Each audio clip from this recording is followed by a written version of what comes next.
Hi everyone, very good evening. You're watching The Money Show on ET Now. I'm Ubina Kapasi. This is the show where we help you invest, save and spend your money in the right manner, and of course help answer your questions and queries around money, your mutual fund portfolio as well. So let's tell you what we have lined up on today's episode of the show. First up, this is going to be a retiree special. We will be talking about investment options for retired persons, especially as interest rates are at multi-year, multi-decade lows, and this is something that has caused a lot of investors to lose out, because usually a fixed deposit, for example, is the first port of call for these investors. But this time around, of course, with the RBI governor slashing interest rates, your bank FD, your PPF, etc., does not dole out as much of an interest rate as it did earlier. So what are the other options? And of course, since you're a retiree, you may be depending as well on this money for your regular stream of income. So we'll be talking about that today on the first episode of The Money Show, answering your questions and queries as well. Later on the show, we will be getting on board a very special guest, Nitin Bhatnagar of PCI Standard Security Council, in light of all the data breaches and cyber crimes that we've been witnessing, how you can ensure that you conduct your e-banking transactions safely. And finally, we'll be getting you a brief gist of the conversation we had with four very special ladies last week on how entrepreneurship skills can be built in today's Indian women. Like I mentioned, investment option for retirees. With the low interest rate scenario, profitable or good growth options may seem far and few in between. And plus, let's not forget that as a retiree, you want that stream of income as well coming your way. So what are the options? Options available? We'll get you a gist of all of that. Joining me on the show is Lovaie Navlakhi, the MD and CEO of International Money Matters.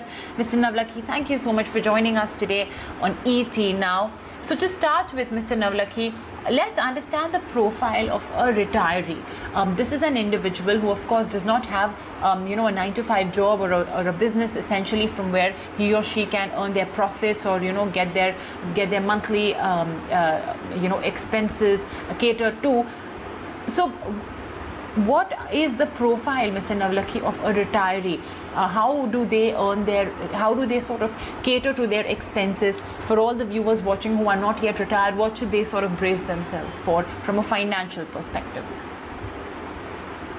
Yeah, thanks, Mubina. I think this is a really, really hot topic today, because in the last few months, we have seen interest rates fall in every single category, whether it is savings bank, whether it is fixed deposits, and even in liquid funds that people were used to investing in, interest rates have been falling. And the worry for anyone who is, approaching retirement or has just got into retirement in a scenario like this is that if they are used to, let's say, getting 6% or 7% of interest from their fixed deposit type of investment, if that has dropped now to 5 or 5.5%, the worry is that over time, will this interest rate keep going down? And if it keeps going down, how are these individuals to manage their cash flow requirements during retirement? Because the important thing that we have to keep in mind for someone retiring is that they do not have additional funds available to invest or to top up or take advantage of market situations to make up for any loss of earnings that might happen.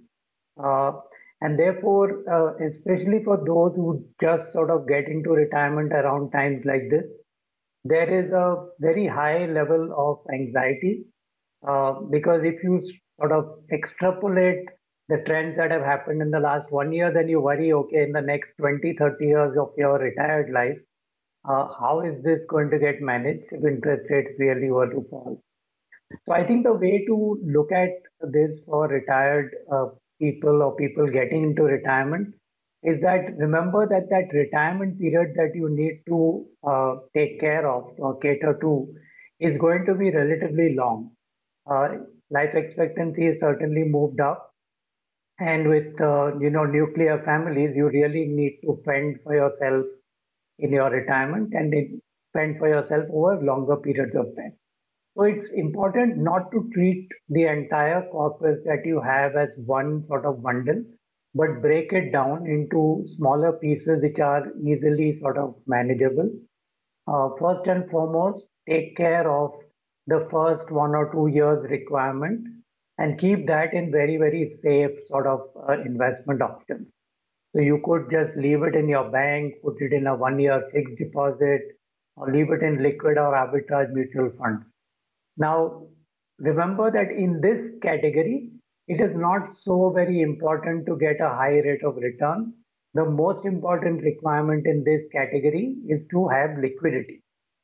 After that, when I think of requirements over the next 3 to 5 years, then I can start looking at debt mutual funds or balanced mutual fund or the hybrid mutual fund category, which is relatively the uh, less risky in the sense that take the hybrid categories which are conservative, which have only maybe 15, 20 or the most 30% allocated to equity, along with debt mutual funds. Because in debt mutual funds, you can invest for 3 years, it will be long term, and therefore you can then use the money. And then beyond 5 years, I would think that investors need to look at their risk profile.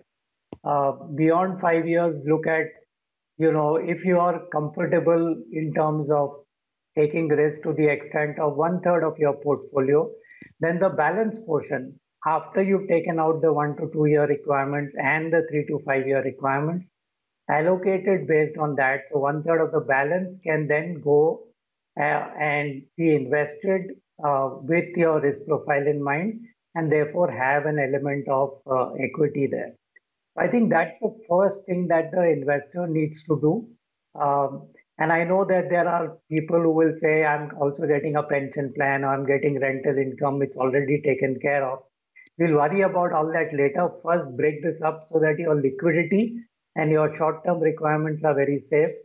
It will allow you time to settle into your retirement, and then you start feeling more confident about some of the equity investments that you made with a 5 year plus outlook.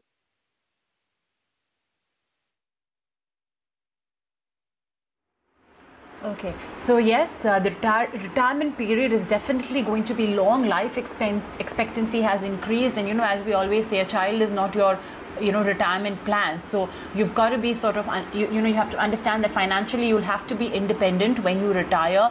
And since the period is going to be long, Mr. Navlakhi advises you should break it up into 2 or 3 portions. So the first portion, which will be the first 1 or 2 years, keep it in extremely safe investment options. So a liquid fund or a bank FD, something that's very, very liquid and safe. And by then you'll just sort of be settling into your retired life. So it'll give you an idea of what to expect as well in terms of your own habits, in a way, because money has a lot to do with your own psyche and your habits as well. So keep it in a safe liquid option. Then maybe the next 5-6 odd years or 3-6 odd years, you can look at debt funds, hybrid funds, etc. And then beyond that, you look at your own risk profile, your attitude towards risk. Do you not want that extra risk, and you don't want to invest in the equity parts of it, you want to play it safe, then you can sort of play it safe. But yes, do remember that we are living in this low interest rate environment kind of a thing. So it's something that you'll have to be prepared for and live with. But yeah, if you break up your entire retirement period in this manner, then it will sort of help you tide over it as well in a very easy fashion. So Mr. Navlakhi, let's say I've passed those 1-2 years and I've put my money in a basic bank FD and a liquid fund, which I think most of our viewers are obviously very familiar with. A bank FD or savings account, they're very familiar with. How do you recommend they enter that next period, that debt funds, hybrid funds? How do you sort of split it up? What would be your ideal split? So as I mentioned, I think that if I'm very close to retirement or I've just retired, then the first 3 to 5 year requirement, I choose debt funds. I choose the conservative hybrid funds. If at all I'm comfortable with really top class AAA type of corporate deposits, then that's the third thing that maybe I could allocate to. Now, in the case of debt funds, we know that during 2020, we've had some scare in some debt fund categories. And if at all I'm comfortable with really top class AAA type of corporate deposits, then that's the third thing that maybe I could allocate to. Now, in the case of debt funds, we know that during 2020, we've had some scare in some debt fund categories. And if at all I'm comfortable with really top class AAA type of corporate deposits, then that's the third thing that maybe I could allocate to. So it is important that if you have a good advisor that you are working with, and who can sort of guide you in terms of what type of debt funds to invest in, that's one way of going about doing it. If you do not have an advisor and you're trying to do it yourself, then I don't think you need to look at and see the past performance and then decide investing, because debt investing in debt funds does not happen that way. It's very important to look at what is the composition of those debt funds. If you don't have an advisor, maybe you don't even get into the debt fund category. In the hybrid category, there are conservative hybrid funds. They are typically come with the name equity savings, where they could have between 15 to 25% in equity and the rest in debt. Then those are some of those sort of schemes that you could invest in. And if you go beyond that period, Bina, that I'm now looking at beyond that 3-year period, 5-year period, and as I mentioned, look at your risk profile. When I look at my risk profile and I find what's the component I want to put into equity, the balance portion again still has to go into investments which hopefully will beat inflation and give me a rate which is slightly better than inflation. Now, some of the things that people could look at the government sort of promoted schemes, such as the senior citizen savings scheme, which is available for just 5 years. So now again, if I'm going to invest with a longer term outlook, at the end of 5 years, I'll have to renew that amount, and then I have to always worry with what will be the interest rate when that amount matures. If I have a 10-year time horizon, then I can invest in the Pradhan Mantri Vaya Vandana Yojana. Gives me a similar rate at the moment as the 5-year senior citizen product, which is right now 7.4%, but government keeps sort of revising this every quarter. So I can get 7.4%, again taxable. Again, the limits are there where I can put only about 15 lakhs in either of these categories. Once I cross the 10-year period, there is the Public Provident Fund account where I can put in 1.5 lakh rupees every year, but I can extend that scheme from the first 15 years to every 5-year sort of tranche and continue investing. PPF is giving me a slightly lower return today of 7.1%. But these are things where I'll try and put in money where I'm trying to get some return which is higher than my bank FD rate and locked in today because I expect interest rates to go down. One of the other schemes that people were sort of looking at investing through would be a typical pension plan or an annuity plan where you're getting some return from the investments that you've put in and which have accumulated, and you're using that in your retirement to get cash flow out of it. The issue over there is that the annuity portion is taxable. So that was one worry. Many insurance companies have come up with bundled sort of insurance plans, come annuity plans, which if you are at least 5 to 10 years away from your retirement, they are good products to get into today, where you put in money for 5 years or 10 years. So there's an equal amount that you put in for the first 5 or 10 years. You get a life cover in that period. And because it's a life insurance product, at the end of the 5th year or the end of the 10th year, you can start then getting cash flow, an annuity. And because there was a life cover associated with that product in the first 5 years, all the returns are tax-free for the next 30 years or 35 years. And although that return is today available, those products are available with returns of approximately 5.25% post-tax. They are extremely attractive from the point of view of your sort of worry that interest rates could go down. So if they do actually go down, you have locked in at a slightly higher rate. Similar to what, there was an opportunity 2-3 years ago of investing in tax-free bonds, where you got, 8% tax-free for 10, 15, 20 years. If you locked into that, great, because today the same tax-free bond is available at under 5% tax-free. So there are a few things, nuances that you'll need to keep, your eyes and ears open on, and forget what has happened in the past, because India is going through a very different interest rate scenario as we move forward, and therefore you do expect that interest rates will be lower. So the earlier you can lock into higher interest rates, the better it would be.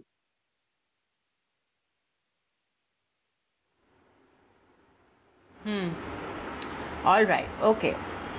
Well, that of course is Lubai Naulakhi's recommendations when it comes to investing and how retirees can essentially manage their money amidst this relatively lower interest rate environment. Okay, well, we've received quite a few questions and queries as well, Mr. Naulakhi, from our viewers who are on the verge of retirement or have already retired. We have Subramaniam Pichai saying, if inflation stays around 7%, incidentally, in just a couple of minutes from now, we'll have the CPI number as well hitting our screens.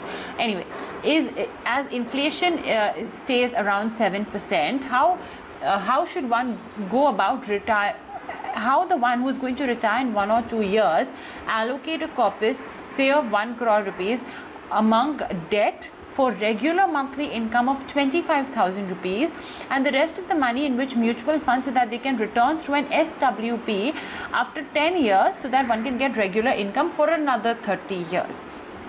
So his bid seems to be pretty straightforward. He has 1 crore rupees. He wants monthly income of 25,000 rupees for the first 10 years. Then he wants an SWP after 10 years for 30 years. So I think largely I believe he may have already drawn some inspiration, Mr. Naulakhi, from what you've just told us. But how do you recommend Mr. Pichai go about distributing his funds? Yeah, so one of the calculations that I did for this question is that if you require 25,000 rupees a month and you have 1 crore of rupees available today, and as you mentioned, you are retiring in a year or two, what it tells me is that the 1 crore is enough for 25,000 rupees for the next 30 years, provided you get 1% over inflation right through this period. If you manage 3% over inflation, then you only need 75 lakhs. So to that extent, there is some buffer available for you. It is quite possible through, some careful planning to try and ensure that you get that 1 to 3% over inflation. And that doesn't mean that you're taking too much risk. I suppose the way forward for you is to see if you can lock into, since you have a couple of years left yet for retirement, to see whether you can lock into any of these interest products with fixed return products for the next 25, 30 years, which is your requirement, even let's say to the extent of say 10,000 rupees. Partially you're fulfilling that through that product. The other part, then you can follow some of the suggestions that we have made earlier in the show of splitting the requirement for the next 1 to 2 years in safe liquid instruments, then going to debt funds, and then looking at your risk profile and investing in equity funds or RBI bonds or annuity plans or the senior citizen schemes and so on and so forth.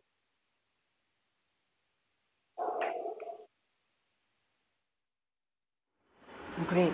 Well, unfortunately, that's all the time we're going to have. We'll not be able to take on board some more questions. But Mr. Naulakhi, thank you so much. It's always a pleasure, having you on the Money Show and break down some very simple concepts of investing and financial planning for our viewers. All right, well, it's time for a very short break. If we have not been able to, of course, take your question and query, you can always write into us on the Money Show at etnow.tv, and we'll be sure to take your query over the course of the next few days. For now, quick break.